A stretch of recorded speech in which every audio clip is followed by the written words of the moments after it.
کہ امام مہدی کا جو تصور ہمارے ہاں ہے اس میں ذہنوں میں بڑا انتشار ہے، کنفیوژن ہے، اس لیے کہ دو مہدی جمع ہو گئے۔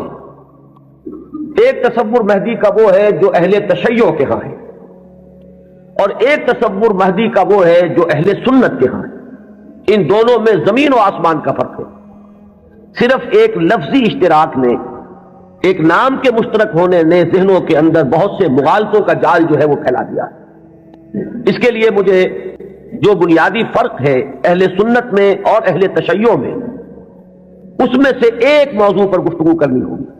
اہل سنت کا جو مجمع علیہ عقیدہ ہے، اسی سے ہم نے گفتگو شروع کی تھی، وہ ختم نبوت۔ نبی اکرم صلی اللہ علیہ وسلم پر ہر نوع کی نبوت ختم ہو چکی۔ آپ کے بعد کوئی نبی نہیں ہے، نہ کوئی ذلی ہے، نہ بروزی ہے، نہ جزوی ہے، نہ کلی ہے، نہ صاحب شریعت ہے، نہ بغیر شریعت ہے، نہ صاحب کتاب ہے، نہ بغیر کتاب۔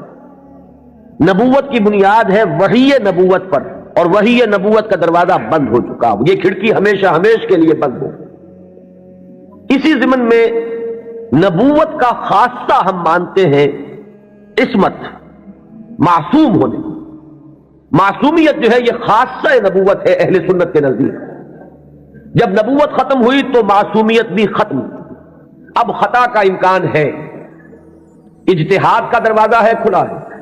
کوشش کرو، محنت کرو، صحیح سے صحیح رائے تک پہنچنے کے لیے ایڑی چوٹی کا زور لگاؤ۔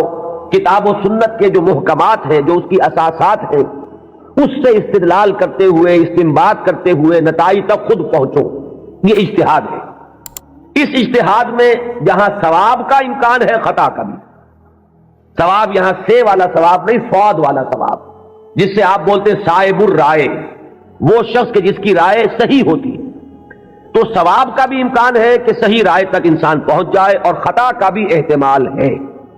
یہ جو خطا کا احتمال ہے، اگر پوری نیک نیتی سے خطا ہوئی ہو، انسان کی اپنی نیت میں کوئی فساد نہ ہو، اس کے اپنے اندر کوئی اس کے ارادوں میں کجی نہ ہو، تو اگر خلوص اور اخلاص کے ساتھ ایک مجتہد غلطی کرتا ہے، خطا کرتا ہے، ہمارا موقف یہ ہے کہ اسے بھی اجر ملے گا، اکیرا اجر ملے گا، اس لیے کہ اجتہاد کا مادہ وہی جہد ہے۔ اس نے خلوص کے ساتھ محنت کی ہے، جد و جہد کی ہے، مطالعہ کیا ہے، غور و فکر کیا ہے، کتاب و سنت کی نصوص کو کھنگالا ہے، اس نے ایک رائے قائم کی ہے۔ اس رائے کے قائم کرنے میں اگر وہ بربنائے طبع بشری کسی خطا کا مرتکب ہو گیا ہے تو یہ اس کے دسترس سے، اس کے اختیار کے دائرے سے باہر ہے، لہذا اسے اس کی محنت کا جو ثواب ضرور ملے گا۔ تو مجتہد مختی کے لیے اکیرا ثواب ہے، اور مجتہد مصیب یعنی جو ثواب تک پہنچ گیا، صحیح رائے تک پہنچ گیا، اس کے لیے دوہرا ہے۔ یہ معاملہ میں نے اس سے پہلے بھی ایک مرتبہ عرض کیا تھا کہ ہمارے ہاں اتنا قطعی ہے کہ ہمارے نزدیک حضرت ابو بکر بھی معصوم نہیں ہے، حالانکہ بالاتفاق وہ سب سے افضل ہے پوری نوع انسانی میں انبیاء کے بعد، افضل البشر بعد الانبیاء بالتحقیق، صرف اس امت میں نہیں، کل نوع انسانی میں۔ جیسے کہ محمد الرسول اللہ صلی اللہ علیہ وسلم تمام انبیاء سے، تمام رسولوں سے افضل ہیں، اسی طرح آپ کی امت کے جو صدیق اکبر ہیں وہ تمام امتوں کے صدیقین سے افضل ہیں، افضل البشر بعد الانبیاء بالتحقیق ابو بکر صدیق رضی اللہ تعالیٰ۔ اب آپ سوچئے، ہماری یہ رائے ہے، کسی کی ہو یا نہ ہو اس سے اس وقت سروکار نہیں ہے، ہماری یہ رائے ہے، اور پھر بھی ہم کہتے ہیں کہ ابو بکر بھی خطا سے محفوظ نہیں، معمول نہیں، ان سے بھی خطا کا امکان ہے، وہ معصوم نہیں ہے۔ عصمت جو ہے وہ خاصہ نبوت ہے، وہ محمد کے ساتھ ختم ہو گئی صلی اللہ علیہ وسلم۔ ابو بکر سے خطا ہو سکتی ہے، عمر سے ہو سکتی ہے، عثمان سے ہو سکتی ہے، علی سے ہو سکتی ہے، ہر شخص سے ہو سکتی ہے۔ اگر ان چار سے ہو سکتی ہے تو بقیہ پوری نوع انسانی تا قیام قیامت جو آنے والی ہے ان میں کوئی ان سے افضل نہیں ہو سکتا، بات ختم۔ لیکن اہل تشیع کا عقیدہ یہ ہے کہ نبوت کا دروازہ تو بند ہوا ہے، لیکن اس کے بعد امامت معصومہ کا ایک سلسلہ چل رہا ہے، اور یہ امامت معصومہ اہل بیت میں ہے۔ نبی اکرم صلی اللہ علیہ وسلم کی جو اولاد حضرت فاطمہ رضی اللہ تعالی عنہا سے چلی ہے، یہ اس میں امامت معصومہ کا ایک سلسلہ ہے کہ جو چل رہا ہے۔ تو آپ اچھی طرح جان لیجئے کہ ہمارے نقطۂ نگاہ سے تو وہ بھی ایک جزوی نبوت ہو گئی، جہاں خاصہ عصمت آ گیا، نبوت کا ایک جز آ گیا۔ تو ہمارے اور ان کے درمیان جو سب سے اہم اختلاف ہے یہ کہ صحابہ میں افضل کون ہے، یہ معاملہ تو کچھ لوگوں کے اپنے ذوق کا بھی ہو سکتا ہے، مزاج اور استاد کا بھی ہو سکتا ہے۔ ظاہر بات ہے کہ پسند ناپسند پر تو انسان کو اختیار بھی نہیں ہوتی۔ میں نے کئی مرتبہ عرض کیا کہ ایک ہی پودا ہے گلاب کا، اس پر پھول کھلے ہوئے ہیں، آپ کو کوئی ایک پھول زیادہ پسند آیا، آپ نے اس کو لے لیا اور آپ بتا بھی نہیں سکیں گے کہ اس میں آخر سبب کیا ہے، آپ نے دوسرے پھولوں کو چھوڑ کر اسے کیوں منتخب کیا۔ تو یہ معاملہ اتنا بنیادی نہیں ہے، اگرچہ ہمارے نزدیک صحابہ کرام میں افضلیت کا ایک پیٹرن ہے اور وہ معین ہے کہ پوری امت میں افضل ترین 4 خلفاء ہیں اور ان میں ترتیب فضیلت جو ہے وہ ترتیب خلافت کے مطابق ہے۔ ابو بکر ہے، عمر ہے، عثمان ہے، پھر علی۔ ان کے بعد وہ 6 ہیں عشرہ مبشرہ میں سے، ان کے بعد اصحاب بدر ہیں، ان کے بعد اصحاب شجرہ ہیں، ان کے بعد تمام صحابہ ہیں، اور ان کے بعد پھر اب سلسلہ جو ہے وہ چلتا جائے گا، آگے بات میرٹ پر ہوگی، شخصی میرٹ پر۔ لیکن یہاں جو ہے معاملہ شخصی میرٹ کا نہیں ہے، یہاں تو معاملہ جو ہے معین ہے کہ یہ سیڑھیاں ہیں۔ تو یہ ہے ہمارا ایک موقف، لیکن میں پھر بھی عرض کروں گا کہ اس کو میں کوئی اہم عقیدے کی بات نہیں کہتا، یہ ایک ذوق کا معاملہ بھی ہو سکتا ہے۔ یہاں تک کہ امام الہند حضرت شاہ ولی اللہ دہلوی رحمۃ اللہ علیہ نے ایک بڑی عجیب بات لکھی، وہ یہ لکھتے ہیں کہ اگر میری طبیعت کو اس کے آزاد رجحان پر چھوڑ دیا جائے تو وہ فضیلت علی کی طرف زیادہ مائل ہے۔ کتنی سچی بات کہی ہے کہ میرے ذاتی رجحان کو، میری طبیعت کو، ایک ہے میرا ذوق، اگر اسے آزاد چھوڑ دیا جائے تو وہ کچھ فضیلت علی کی طرف زیادہ اس کا رجحان ہے، وہ زیادہ قائل ہے، لیکن مجھے حکم ہوا ہے کہ میں فضیلت کا اقرار کروں ابو بکر اور عمر اور عثمان۔ اب یہ ہے مقام، یہ جامعیت ہے، یہ توازن ہے۔ لہذا میں عرض کروں گا کہ اس مسئلے کو میں پھر بھی ثانوی کہوں گا، دوسرے درجے میں، لیکن یہ جو بنیادی بات ہے یہ بہت بڑا اختلاف ہے، اور ہمارے اعتبار سے تو در حقیقت یہ ایک جزوی نبوت ہے کہ جس کے قائل ہیں ہمارے یہ بھائی جو اپنے آپ کو اہل تشیع ہیں۔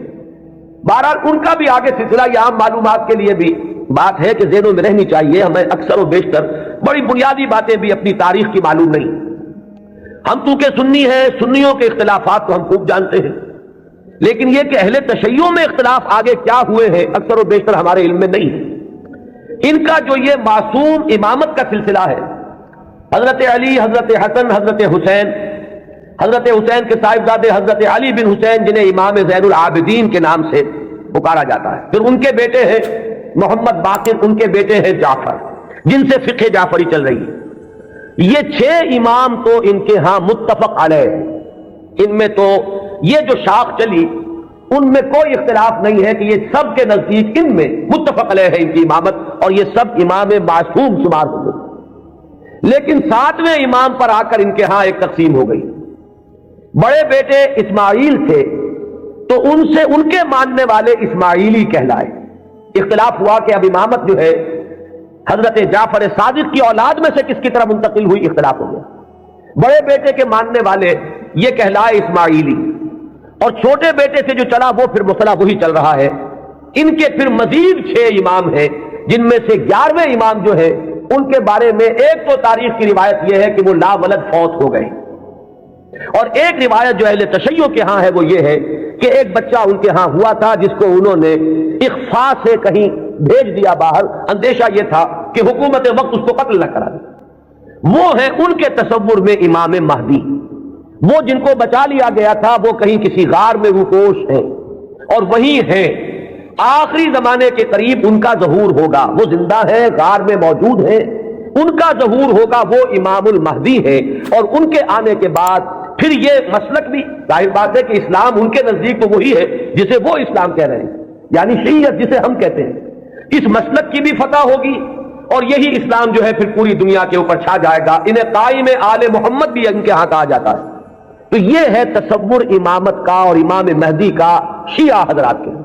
کیونکہ درمیان میں نے بات آپ کو ایک بتائی تھی کہ 7ویں امام پر آ کر اختلاف ہوا ہے، تو جو بڑے بیٹے اسماعیل سے جو سلسلہ چلا وہ بھی کچھ عرصے کے بعد 2 حصوں میں تقسیم ہو گیا۔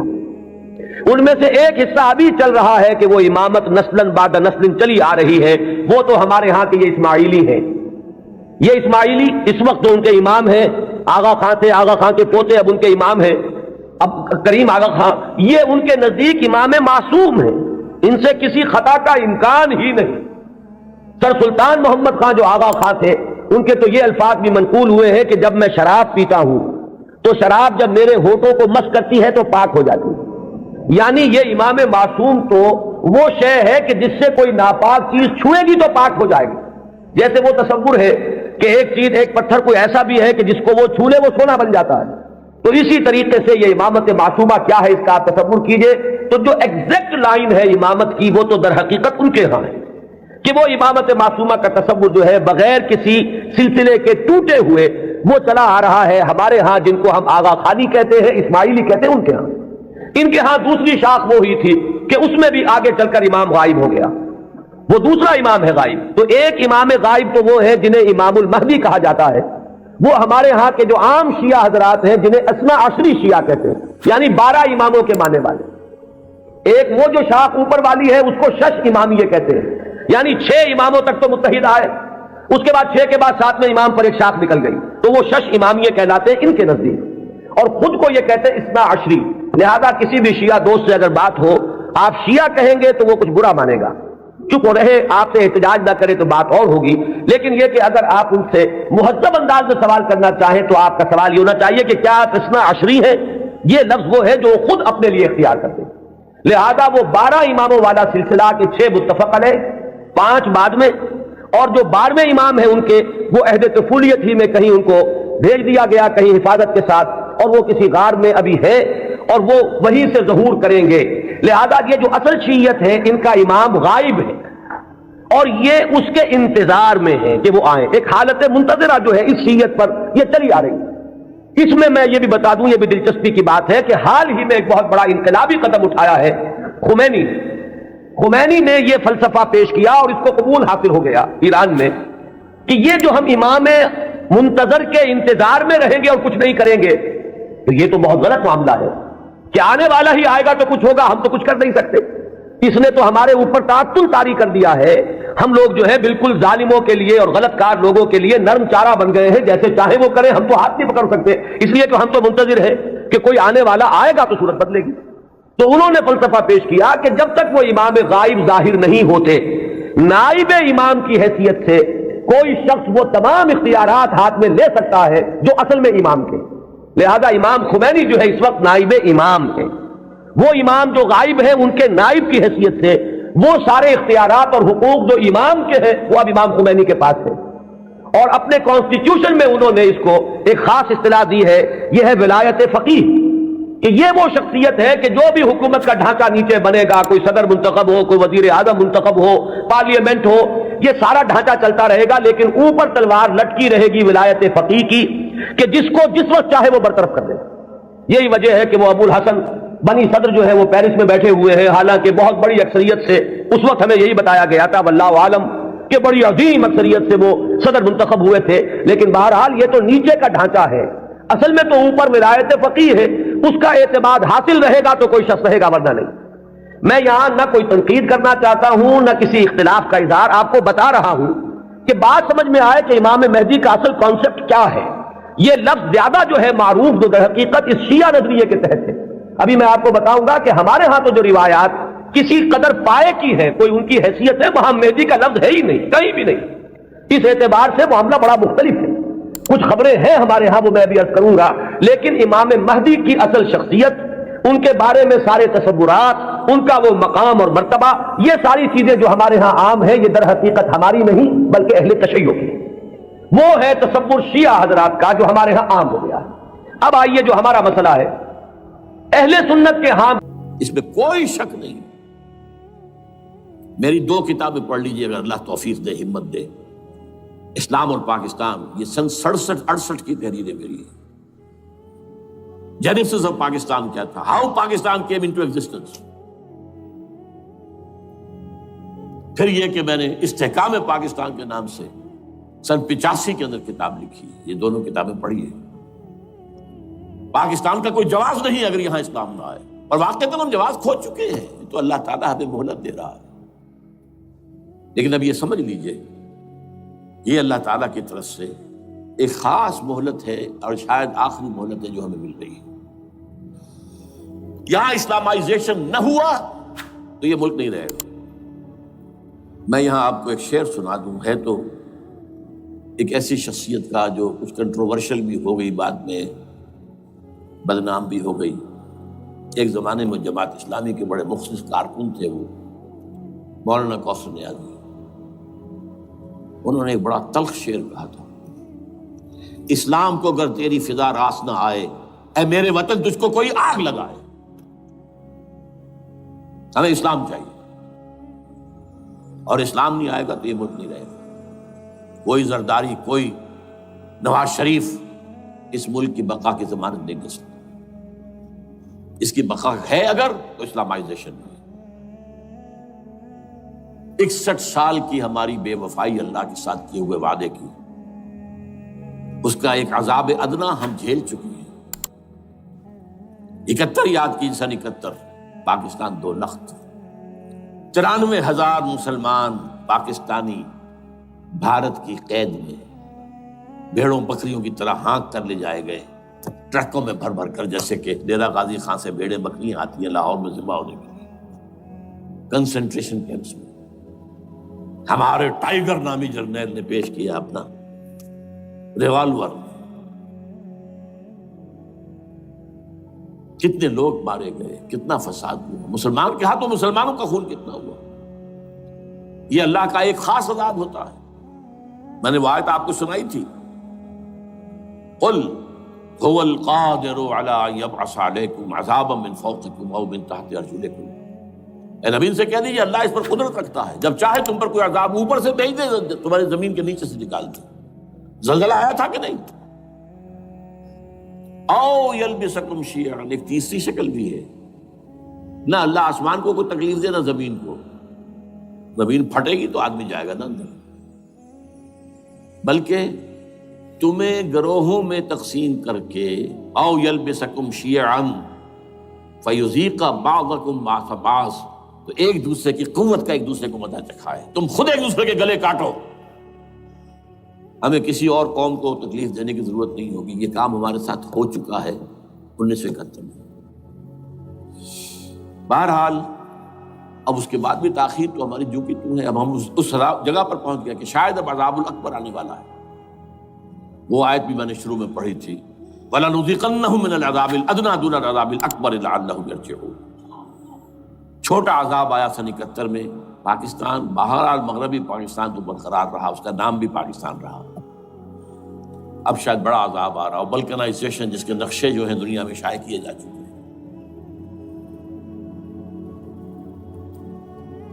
اور اس اسلامائزیشن کے لیے جو میں کہہ رہا ہوں کہ اس کے بغیر یہاں پاکستان نہیں رہے گا، اس کے لیے اس کی جو دستوری، تدریجی، قانونی، پرامن اگر راستہ اختیار نہ کیا گیا تو ملیٹنسی بڑھے گی. یہ رکنے والی نہیں ہے. یہ جو اوپر کا جو علاقہ ہے، ایک ٹرائنگل ہے جس کا نقشہ کھینچا ہے ایک بہت بڑے مصری ادیب اور مورخ نے، شکیب ارسلان ان کا نام تھا. انہوں نے کہا ہے کہ یہ پامیر، سطح مرتفع جو ہے پامیر، جسے روف آف دی ورلڈ کہا جاتا ہے، اس سے پہاڑوں کے سلسلے نکلتے ہیں. کوئی چین کی طرف چلا گیا، کوئی تبت کی طرف چلا گیا، جو قراقرم ادھر آ گیا پاکستان کی طرف، ہمالیہ آ گیا پاکستان انڈیا کی طرف، ادھر ہندو کش چلا گیا افغانستان میں. یہ سب جیسے کہ ایک جو پہیا ہوتا ہے اس کے جو لگے ہوتے ہیں اسپوکس جنہیں کہتے ہیں. اس نے کہا کہ ایک طرف ہمالیہ اور ایک طرف ہندو کش، اس کے درمیان میں جو قوم رہتی ہے،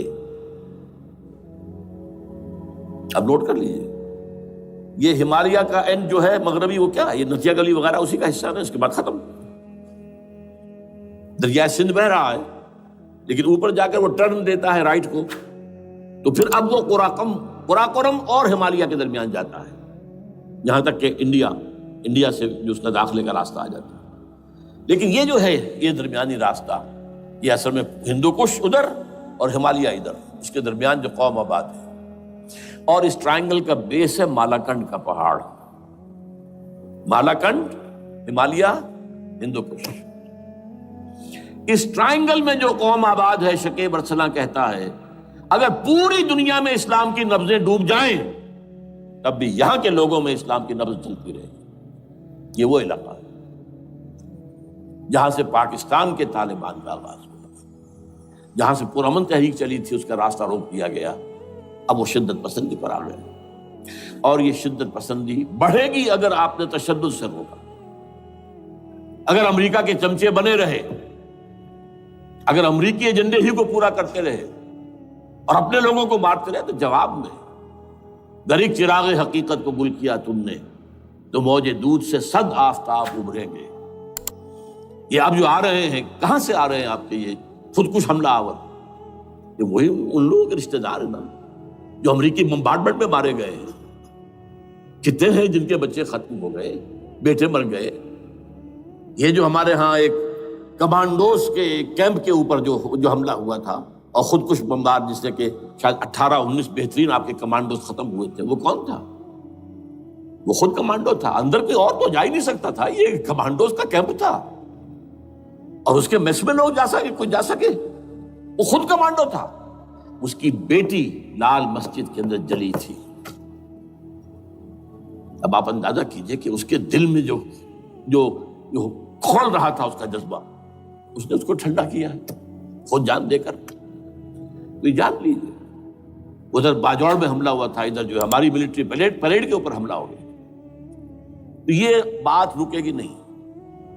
اور یہ ظاہر بات ہے کہ اب شمال سے لے کر نیچے تک کی بات ہے، وہاں پر بھی میں نے شروع بھی کہا تھا یہ خطرہ حقیقی ہے، غیر حقیقی نہیں ہے، وہمی اور خیالی نہیں ہے۔ اس لیے کہ اب جو اس علاقے سے جا رہے ہیں ہجرت کر کے کراچی، وہی ان کی جگہ ہے، وہیں پر ان کے رشتہ دار ہیں، محسود ہیں، وزیری فلاں ہے، یہ ہے وہ ہے، وہاں وہ جا رہے ہیں۔ اور وہاں پر بھی ظاہر بات ہے کہ جو کچھ ہو رہا ہے افغانستان میں اور جو کچھ ہو رہا ہے شمال سرحدی صوبے میں، اس کا ایک تسلسل ہوگا۔ میں یہاں یہ عرض کر دوں آپ سے کہ تقریباً 4 سال قبل، بلکہ 4.5 سال، میں انتہائی مایوسی کو پہنچ چکا تھا کہ پاکستان کا وجود باقی نہیں رہے گا۔ میں نے یہی تقریر کی ہے 29 فروری سن 2004 کو، اسی جگہ۔ پاکستان جواز کھو چکا، یہ اسلام کے نام پر تھا، ویئر اسلام؟ جو اسلام یہاں وہ تو بھارت میں بھی ہے، وہ تو امریکہ میں بھی ہے، وہ کہاں ہے اسلام کا سیاسی نظام، اسلام کا تعزیراتی نظام، اسلام کا کرمنل لا، اسلام کا سول لا، اسلام کے فیملی لاز کہاں بنائے تھے اس شخص نے جو فیلڈ مارشل بنا تھا، خود ساختہ، جو اس نے قوانین بنائے تھے؟ تمام علماء نے کہا تھا، تمام مکتبہ فکر کے کہ غلط ہے، تحریک کوئی نہیں اٹھائی، یہ ان کی غلطی تھی، کوتاہی تھی۔ جمہوریت کی تحریک میں شامل ہو گئے، اس پر کوئی تحریک نہیں چلائی۔ بہرحال وہ نظام کہاں ہے؟ وہ نظام تو قائم نہیں کیا۔ اس حوالے سے یہ اپنا جواز کھو چکا ہے۔ There's no rationale، raison d'être جسے کہتے ہیں فرینچ کے اندر، raison d'être کسی چیز کی ریزن، rationale آف ایگزسٹنس۔ اس کے بعد یہ ہے کہ پچھلے سال سے کچھ مایوسی میں کمی ہوئی۔ Number 1، chief justice of Pakistan Iftikhar Muhammad Chaudhry کے اندر ہمت اللہ نے دی، وہ کھڑا ہو گیا۔ جرنیلوں کے جمگھٹے کے اندر ایک سویلین آدمی جو ہے جس درجے کا مرغوب ہو سکتا ہے، آپ اس کا اندازہ کر لیجیے۔ اور اس کے بعد اسپونٹینیس موومنٹ وہ کلا کے انہوبی شے، سوچ نہیں سکتے ہم۔ یہ موومنٹ جو ہے یہ کوئی اسٹریٹ ارچنز کی چلائی ہوئی نہیں ہے، یہ ہمارے ہاں کے گاموں ماجوں کی نہیں ہے، بلکہ یہ تو پڑھے لکھے لوگ، وکیل، کالے کوٹ، کالی ٹائیاں، پینٹ، یہ جو سختیاں جھیلی ہیں انہوں نے، ابھی تک وہ تحریک چل رہی ہے۔ اگر اس سے ظاہر بات ہے وقت گزرنے کے ساتھ ساتھ اس کی وہ تیزی اور تندی میں تو کمی آئی، اور حکومت کو موقع ملا ان کے اندر کوئی رفت پیدا کرنے کا بھی۔ لیکن بہرحال ان دونوں چیزوں سے میری مایوسی میں قدرے کمی ہوئی۔ اب دوسری بات وہ تھی 18 فروری کے الیکشن کا پرامن طور پر منعقد ہو جانا۔ میں یہ سمجھتا تھا کہ جو اس کے اندر دخل اندازی ہے، ریگنگ، وہ وہی ہوئے۔ کیسے ممکن ہے پاکستان میں الیکشن ہو اور ریگنگ نہ ہو؟ پھر تحریک چلے ہی چلے، کیونکہ تحریک تو چل رہی ہے پہلے سے، صرف اس کے اوپر تیل اور ڈالنا ہے نا، اور پھر بدامنی ہوئی ہو، اور پھر دونوں طرف گدھ بیٹھے ہوئے ہیں، the NATO forces in the west Indian forces on the east. They will march into Pakistan. اور پاکستان کے ایٹمی دانت توڑ کر Pakistan will be put at the mercy of India, Bharat. Now do whatever you like. Condoleezza Rice کا میں آپ کو بیان سنا چکا ہوں. پاکستان کے مستقبل کا فیصلہ امریکہ اور بھارت بھی کرتا. بہرحال اب تیسری جو امید ہوئی ہے یہ کل پرسوں میں جو ہوئی ہے، کولیشن جو ہے یہ ناکام ہوتی نظر آ رہی تھی، لیکن یہ کہ صدر کے مواخذے پر یا صدر کے خلاف جو ایک کارروائی ہو رہی ہے، اللہ کرے کہ وہ پوری ہو جائے، یا اس سے بھی بہتر ہے کہ وہ خود ہی استعفیٰ دے کر دفع ہو جائے. بہرحال یہ کہ اس سے بھی کچھ امید کا پہلو جو ہے پیدا ہوتا ہے. اب یہاں اسلامائزیشن کا پرامن، تدریجی اور اسلام کا اور دستوری اور قانونی طریقہ کیا ہے؟ وہ طریقہ کیا ہے؟ 1949 اور 50 میں جو عمل شروع ہوا تھا، جو اس کے بعد سے آج تک جو ہے ختم ہو گیا، اس کو اثر نو شروع کیا جائے. دوڑ پیچھے کی طرف اے گردش ایام کی. 49 میں کیا ہوا تھا؟ قرارداد مقاصد. وہ گویا کہ پاکستان میں نظام خلافت کی جڑ تھی جو رکھ دی گئی تھی کہ sovereignty belongs to Allah. And whatever authority we have, it's a sacred امانت. یہ تو اصل میں استعمال کی جائے گی یہ قوت کتاب و سنت کے دائرے کے اندر. this is خلافہ. in essence it is خلافہ. خلافت کی بنیاد رکھ دی گئی. اس سے پہلے 48 میں سن 47 کی ایک تقریر کی وجہ سے جو غلط فہمی پیدا ہوئی تھی قائد اعظم کی 11 اگست کی، اس کا انہوں نے کراچی کی ہائی کورٹ بار ایسوسیشن میں جا کے کہہ دیا تھا. کچھ لوگ شرارت کے ساتھ یہ پروپیگنڈا کر رہے ہیں کہ پاکستان میں دستور شریعت پر مبنی نہیں ہوگا، یہ فتنہ ہے، غلط کہہ رہے ہیں. نفی کر دی تھی. اب یہ دوسری بات ہے کہ اندھوں کے اندھے جو ہیں وہ اس 11 اگست کی تقریر کو لیے پھرتے ہیں اس کے ایک جملے کو، اور یہ اتنی کھلی بات جو کی شریعت کا لفظ. شریعت، پاکستان کا دستور جو سمجھتا ہے کہ شریعت پر نہیں مبنی ہوگا وہ غلط کہتا ہے، وہ شریر ہے، شرارت پیدا کر رہا. یہ قائد اعظم کے الفاظ. بہرحال اس کے بعد ایک عمل کیا ہوا تھا سن 50 میں، یہاں کے سیکولر عناصر نے ایک بڑا شور مچایا. کس کا اسلام لاؤ گے؟ شیعہ کا، سنی کا، دیوبندی کا، بریلوی کا، وہابی کا، کس کا اسلام؟ اللہ تعالیٰ غریق رحمت کرے ان بزرگوں کو. پاکستان کے تمام مذہبی مکاتب فکر کی ٹاپ کی قیادت جمع ہو گئی کراچی میں. شیعہ بھی، اہل حدیث بھی، بریلوی بھی، دیوبندی بھی. 31 علماء، جماعت اسلامی بھی، مولانا مودودی بھی اس میں تھے. انہوں نے 22 پرنسپلز ایگریڈ اپون، دستور بنانے کے لیے 22 پرنسپلز ہیں، حاضر ہیں، بناؤ دستور. اب کوئی دلیل نہیں رہی، کوئی عذر نہیں رہا. تمام مکاتب فکر کے لوگ جمع. بعد میں ہوا کیا ہے، اس میں کس کا کتنا رول ہے، یہ بڑی درد بھری داستان ہے، میں اس وجہ کو چھیڑنا نہیں چاہتا. حاصل کیا ہے، وہاں سے ہمارا پروسیس ڈیریل ہوا، کچھ اپنوں کے کیے، کچھ بیرونی دباؤ کے تحت. قرارداد مقاصد کی سزا دی گئی لیاقت علی خان کو. تم نے پاس کرائی ہے. اسے ایسے قتل کیا گیا کہ سراغ تک نہیں ملا کہ کس نے قتل کیا. یہ ایسے تو نہیں ہوتا، اس میں پیچھے بڑے بڑے کریکٹرز، بڑے بڑے کردار. اب اس کے بعد وہ عمل کیسے شروع ہو؟ ضیاء الحق نے جو ایک ادارہ قائم کیا تھا فیڈرل شریعت کورٹ، اصولی اعتبار سے بہترین قدم. وہ کیا تھا؟ یہ شریعت کورٹ ہے، اس میں کوئی شخص لائے پیٹیشن کہ پاکستان کا فلاں قانون جو ہے میں ثابت کرتا ہوں کتاب و سنت کے منافی ہے، یا کورٹ سو موٹے لے لے کسی بھی معاملے کو، ایگزسٹنگ جو قوانین ہیں ان کا جائزہ لے کہ اس میں یہ پورا قانون یا اس کی یہ شق جو ہے یہ خلاف شریعت ہے. اس پر آرگومنٹ ہو، دونوں طرف کے دلائل ہوں، علماء بھی آئیں، وکلاء بھی آئیں، بحث کریں. شریعت کورٹ کا تو میدان ہوتا کھلا. بالآخر اگر کورٹ فیصلہ دے دے کہ ہاں یہ ایگزسٹنگ قانون یا جو قانون قابل زیر غور ہے بننے جا رہا ہے یہ خلاف شریعت ہے یا جزون شریعت کے خلاف ہے، تو وہ اسے کینسل کر دے گا، اور کہہ دے گی کورٹ کہ اگر یہ مرکزی معاملہ ہے تو مرکزی حکومت، صوبائی معاملہ تو صوبائی حکومت، اتنی مدت میں 3 4 6 مہینے کے اندر اندر اس کی آلٹرنیٹ لیجسلیشن کر لیں، جیسے ہی مہلت ختم ہوگی یہ قانون ڈیفنکٹ ہو جائے گا۔ اصولی اعتبار سے اس سے زیادہ صحیح اسکیم کوئی نہیں سوچ سکتا، آج بھی میں قائل ہوں۔ لیکن یہ بدبختی تھی اس شخص کی، ضیاء الحق کی، اس کو بالکل غیر مؤثر کر دیا۔ 2 ہتھکڑیاں پہنا دی، 2 بیڑیاں پہنا دی۔ کانسٹیٹیوشن آف پاکستان آپ کے دائرے کار سے خارج ہے، یہ سیکریٹ کاؤ ہے، ہاتھ نہ لگانا۔ جو جوڈیشل پروسیجرل لاز ہیں، ضابطہ دیوانی، ضابطہ فوجداری، یہ بھی تمہارے دائرے سے خارج ہے۔ مالی معاملات 10 سال تک خارج، اور فیملی لاز مستقل خارج۔ انا للہ و انا الیہ راجعون۔ اب کرنے کا کام کیا ہے؟ نمبر 1، فیڈرل شریعت کورٹ کے دائرے پر جو تحدیدات ہیں، لیمیٹیشن ختم کی جائیں یکسر۔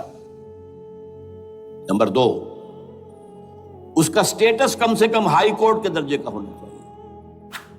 نمبر 3، اس میں جید علماء کو لا کر بٹھایا جائے، ان کی میجورٹی ہونی چاہیے، وہ کلا بھی ہوں، جدید تعلیم کے، جدید قانون کے جاننے والے، لیکن علماء بھی ہوں۔ اگر آپ جید علماء کو لے آئیں گے تو پھر وہ جو عام مولوی ہے بیچارہ، وہ جو پوری طرح نیم خواندہ ہے یا نیم تعلیم یافتہ ہے، یا ہمارا عام آدمی ہے جو طالبان کے انداز کے اندر وہ شدت پسندی پر آ گیا ہے، اسے یہ اندازہ نہیں ہے کہ دین میں اہمیت کس شے کی اول ہے، پھر دوسری کون سی ہے، ثانوی شے کون سی ہے۔ اب اس کے بجائے علماء، جدید علماء، تمام جو ہے مسالک کے علماء اس میں شامل کیے جائیں۔ اس کے فیصلوں پر نظر ثانی کا کھلا موقع ہونا چاہیے، ایک دفعہ عدالت فیصلہ کر دے، نظر ثانی کا موقع ہونا چاہیے۔ اور کسی شہری کی طرف سے پیٹیشن آئے یا سو موٹو، وہ جائزہ لے اور ایک ایک کر کے قوانین جو ہے غلط ختم، ان کی جگہ پر لیجسلیشن پارلیمنٹ ہی کرے گی یا صوبائی اسمبلی کرے گی۔ کورٹ کا کام لیجسلیشن نہیں ہے۔ وہ یہ کہہ سکتا ہے کہ یہ بھائی یہ معاملہ جو ہے شریعت سے تجاوز کر گیا ہے، یا فلاں جو قانون تم بنانے چلے اس کی یہ شق جو ہے شریعت کے خلاف ہے، بس فیصلہ یہ دے گی۔ ظاہر بات ہے لیجسلیشن اس کا کام نہیں، لیجسلیشن جو کرے گی آپ کی نیشنل اسمبلی کرے گی، آپ کی صوبائی اسمبلی کرے گی، لیکن وہ اس کا متبادل قانون لے آئیں اور پہلا قانون ختم ہو جائے۔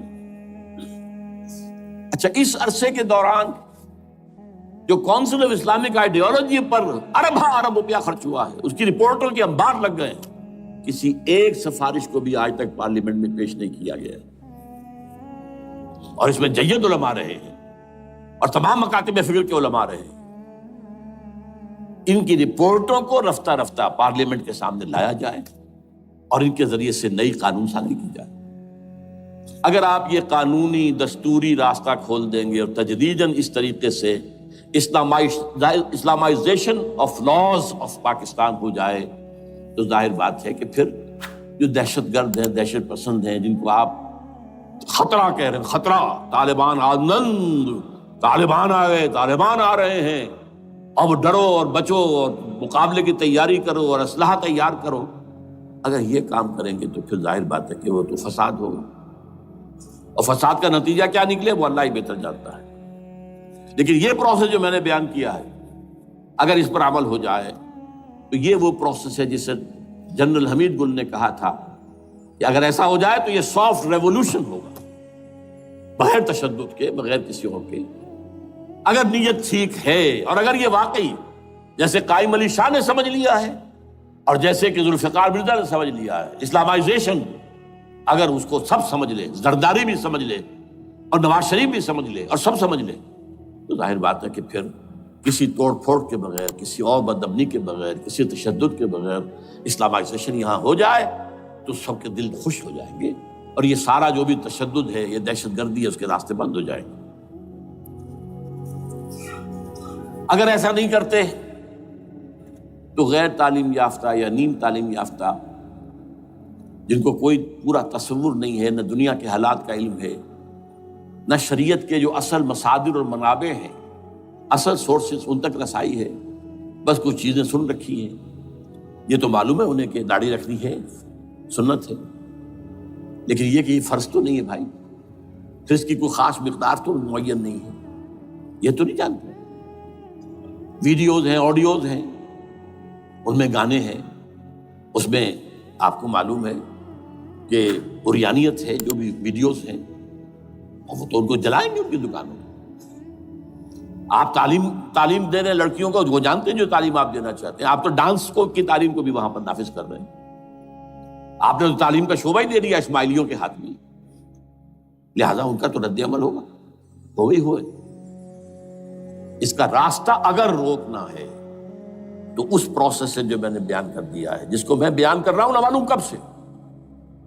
نواز شریف صاحب، ان کے والد میاں محمد شریف صاحب مرحوم، اور شہباز شریف صاحب اور عباس شریف صاحب چاروں میرے پاس آئے تھے، 2 دفعہ آئے تھے، اور میں نے یہ ترمیمی بل پیش کیا تھا جس کے آئٹم میں نے آپ کو گنوا دیے۔ بہرحال نہیں کیا کچھ انہوں نے، لیکن یہ کہ اگر یہ نہیں کریں گے تو یہ کہ دوسری طرف یہ سمجھ لیجئے اس وقت پاکستان کے دینی مدرسوں میں شدید تحریک چل رہی ہے۔ لال مسجد یہ ایک سمبل بن چکا ہے، یہ ایک علامت ہے، اور یہ ملیٹنسی کی طرف بہت بڑی تعداد میں، خاص طور پر جو طالب علم ہیں عربی مدارس کے، طالبان کی سورس یہی تو ہے نا، یہی تھے جن سے کہ افغانستان میں طالبان ابھرے تھے اور یہیں سے پاکستان کے ابھر رہے۔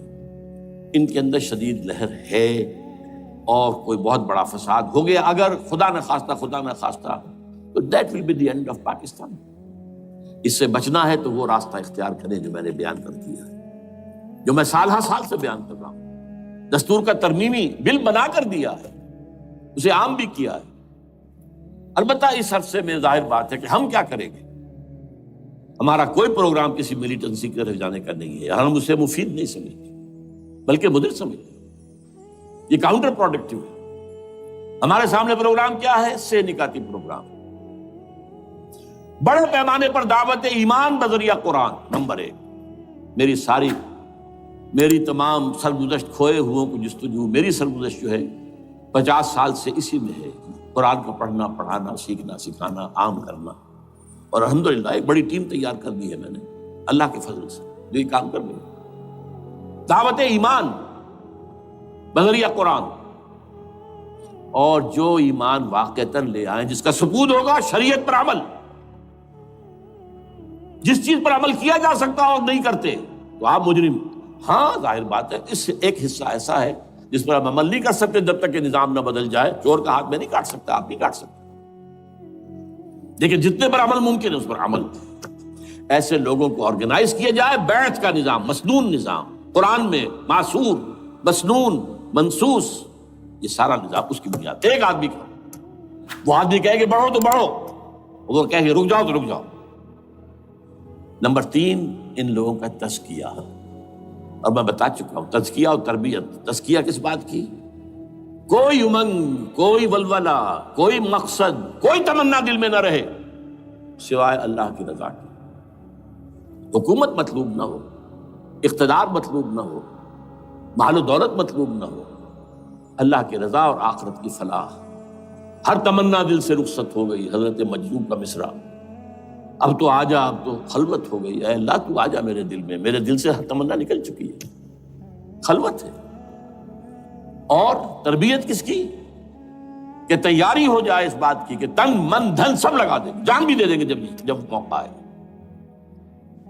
چوتھا کیا؟ کہ جب تک یہ تعداد کافی نہ ہو، یہ نہیں ہے کہ 150 آدمی لے کر کسی ایک جگہ پر کسی لال مسجد کو ہم مرکز بنا کر بیٹھ جائیں، نعرہ لگا دیں، ملک گیر جماعت، اور وہ بھی معتدل تعداد پہ، وہ جب تک نہیں ہوتی تو ہم یہی 3 کام کریں گے، دعوت ایمان بذریعہ قرآن، تنظیم بذریعہ بیعت، مسنون بیعت، تزکیہ اور تربیت کرتے رہیں گے۔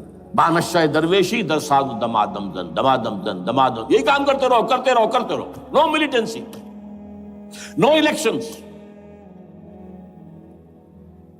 لیکن جب تعداد کافی ہو گئی تو ایک منظم اور پرامن مطالباتی اور احتجاجی تحریک، توڑ پھوڑ نہیں، گھراؤ جلاؤ نہیں، جیسے گاندھی نے شروع کی تھی نمک بناؤ تحریک، سول ڈس اوبیڈینس، لیکن کسی نے کوئی توڑ پھوڑ نہیں کی تھی. اپنے سر ان کے پھوٹے ہیں بڑے سے بڑے لیڈروں کے، مولانا ابوالکلام آزاد اور پنڈت جواہر لال نہرو کے سر پھٹے. ہزارہ لوگ جیلوں میں گئے، انہوں نے کسی کو کچھ نہیں کہا. اسی کا نقشہ ایرانیوں نے دکھایا، 20,000 سے لے کر 30,000 تک جانیں دے دی.